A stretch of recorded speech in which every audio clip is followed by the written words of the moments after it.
Hello, got a bit of a story to tell.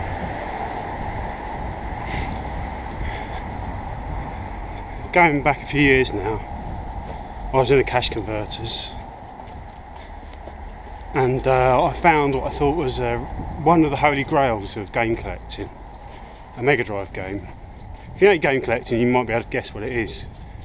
But no, I found a cart for, man, I reckon I paid about £1 for it, of Lakers versus Celtics, and I was sort of vaguely aware of the reputation of this game, and I got really excited. Came home and I think I might have done a pickups video there and then straight away to show off my find, because I was really excited. But then a couple of the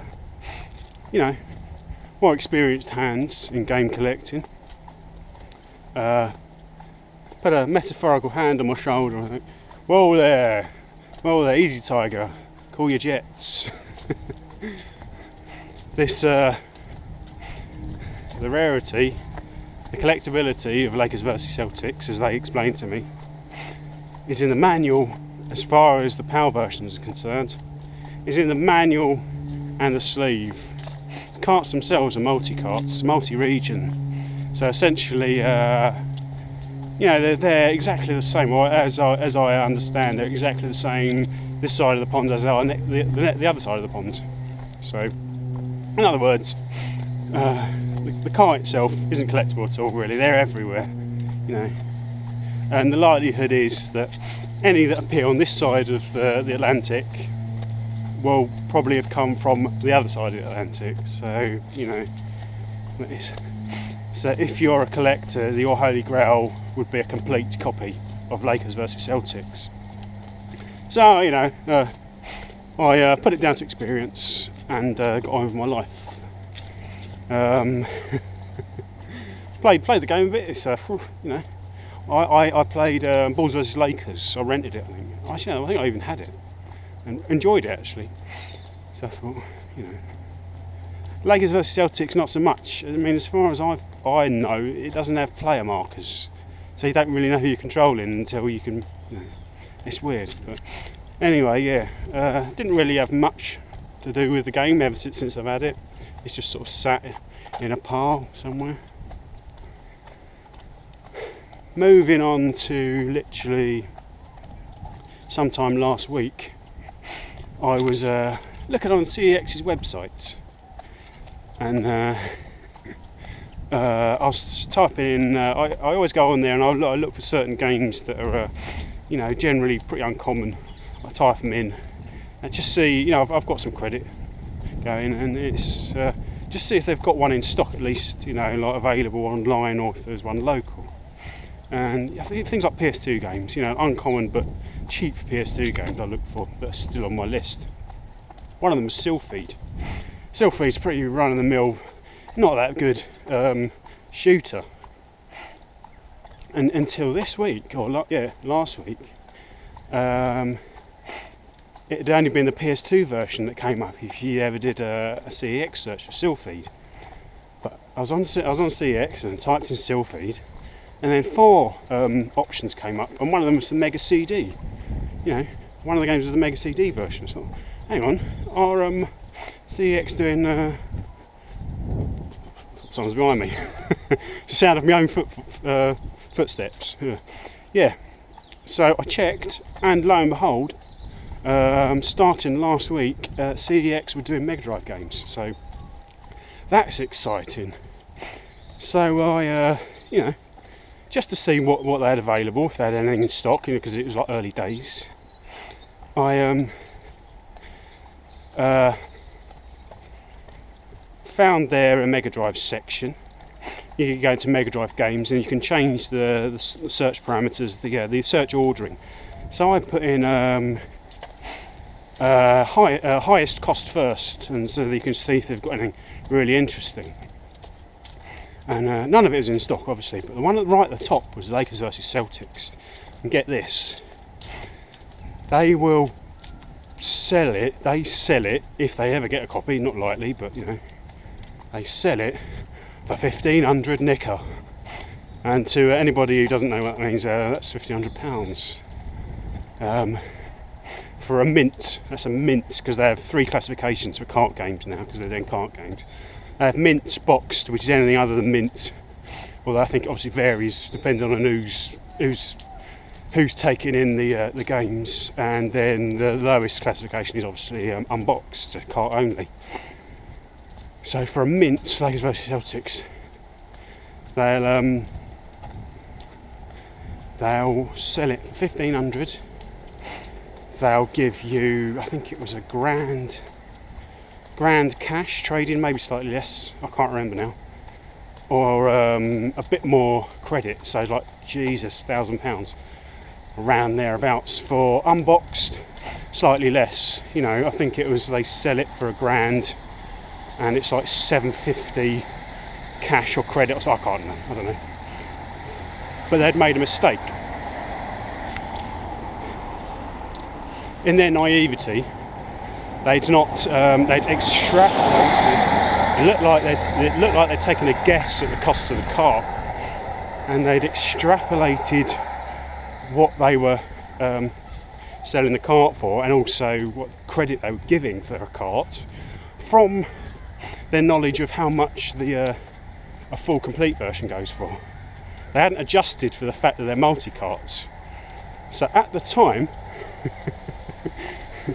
they were selling a Lakers versus Celtics cart for 500 quid. 500 quid, and they were giving £290 cash, £350 exchange credit, which is crazy.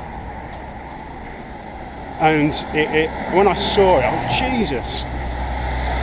They obviously don't realise they've made a mistake. So then from that point on, I had a bit of a moral dilemma, because I still had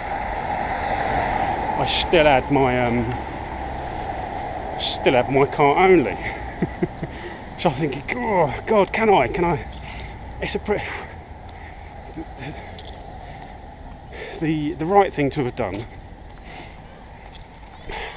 My arm's aching. The right thing to have done would, but the most difficult thing to have done, obviously, would be to have gone in there and go, "Excuse me, I think you've made a mistake." And obviously, who's going to do that? So I thought I'd at least have to inquire, at least have to take it in, and do I draw their attention to it straight away? I don't know. Do I see? I didn't think. I mean, to be honest, I didn't think that they would actually have. Oh, can't go in. I didn't think they would actually. Anyone there would know about this sort of thing, you know, because it's quite specialist, isn't it? I mean, how many people are willing to pay 1,500 quid for a Mega Drive game? You know, not many. There's no way I was expecting anyone there to have that sort of specialist knowledge. So I didn't know what to do, so I got a load of Mega Drive games together that I wasn't that bothered about, and I lumped this cart in with them. Took it in to, I didn't want to take it to a branch too close to me. I took it to one slightly farther away, so one that I don't go in that often. So I took it to Walthamstow, and put all my stuff on. I was shitting my pants, by the way. I sort of decided, you know, at least I had to inquire, even though morality-wise it was slightly iffy. But you know, I mean, that's the price they were quoting. So you know, what do you do? So yeah, I took all my stuff in, with all my extra stuff, you know, as well as this cart, this Lakers versus Celtics cart. Put it all on the top, and I was after cash. So I said, "Oh, you're doing Mega Drive games now?" And, "Oh, yes, we are actually." And the girl serving me, she was really nice actually. They were all nice. Actually, as soon as I put the games on the top, this one guy go, "Oh, Mega Drive games!" So you know, it created a bit of a buzz, and we having a bit of banter. So it was really nice and relaxed. So the girl processed all my stuff, and the last one to go through was Lakers versus Celtics, and she didn't even notice. She was just selecting the correct option on the drop down menus, and then right at the end, she obviously looked at what the total amount was, and thought, and it was coming to just under 400 quid. Excuse me. Oh, achy arm. Just under 400 quid, and that can't be right. She looked back and noticed. This is the point where she noticed about this price of this cart, and then everybody crowded round, and because obviously this wasn't anything they'd ever seen before, and they didn't even know that this game was on their system. This £1,500 game. So everybody crowded round. We all had a bit of a discussion. I mean, maybe. Like I said, the right thing to do would be to draw their attention to it, the mistake. But to begin with, I played dumb. You know, I didn't want to look like I was trying to pull a fast one. I suppose I was, but I wanted to avoid aggro. And I wasn't going to push anything. I wasn't going to force them to. But I pretty much guessed what was going to happen. Is that they were going to have to look into it, because if they're going to be potentially dishing out nearly £300 cash for a game they don't even know about. They're going to have to look into it. Eventually they ended up looking it up on Amazon, and she saw that a cart was going for £7 on its own, and then I think one had gone on eBay for £6.99. So obviously that had highlighted some sort of discrepancy and they weren't aware of. So the guy, who seemed a bit senior, went off to his boss, came back, and he said to me, "Sorry mate, I'm not going to be able to take it, I'm afraid." He was really nice about it, and I was totally understanding, because it's a big risk for them, even though, you know, I had a bit of secret knowledge, you know, slightly dishonest obviously, but obviously I wasn't going to push anything. I just wanted to see. And he said to me, "I can't take it because we're a franchise. We're a franchise, you know, we're privately owned. We're not owned by, we just obviously use the name. So it's too much of a risk for us to take, because it looks like the value's not in the cart, the value's somewhere else." So, well, that's fine, and accepted it, you know. And then he said to me, the guy was really nice actually, like I said. He goes to me, "Right, what you should do," he sort of came in close, "what you should do, take the cart, take it up to Tottenham Court Road or to Barnet, because they're corporate branches. Apparently, you know, it's different now. Corporate branches have to take it. You know, they'll give you the value as it's quoted on the website, because they'll say it again, it's quoted on the website. You know, it's not like it's something that somebody somewhere has set. So, you know, and that's what they're prepared. But obviously, don't know. It's a loophole. Something slipped through the net. So it's raining. Oh, screw it. If there's a few sort of blobs of something on the picture, that's what it is. So yeah, this guy was encouraging me to go to Tottenham Court Road, because they have to take it. They're a corporate branch, and they're more in a position to cover any sort of loss. Even though, you know, I said to him, I feel a bit dishonest, and the girl who served me, she said, "No, just do it. They can cover it. You know, they're a corporation. They're corporate. So, you know, 290 quid is nothing." So I thought about it. I said, "Do we really want to do this?" I mean, I almost feel like I've been rumbled. You know, somebody somewhere knows something. But I think all along my thinking was, if I don't even inquire, I'm going to kick myself. You know, I just need to at least put it to bed.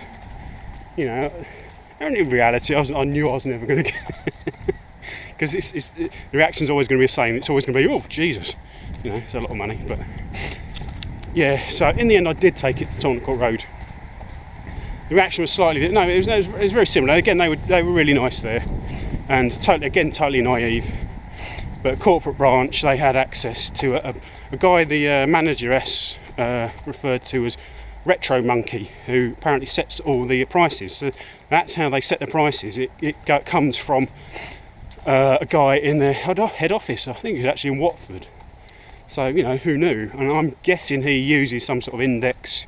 He just does sort of general research. He might even use eBay, I don't know. But if it's down to one guy, then you sort of have to accept it's going to be a bit inconsistent. But yeah, so she had to contact him. I went away, came back. She says to me, sorry mate, I'm not going to be able to take it because what you've got is a multi-region cart, and we want the power cart. And I wasn't going to push it again. Wasn't going to push it. Accepted it and left. You know, I think generally that was an excuse. But as an excuse for her, as a way of trying to, you know, like, because obviously the price was on the website, and they needed a way to get rid of me, the chancer, the first person to have. I can't imagine I was the only person to see this particular price on the website, but I was the first chancer to have a pop. And I went away, and you know, that was it. I just accepted it.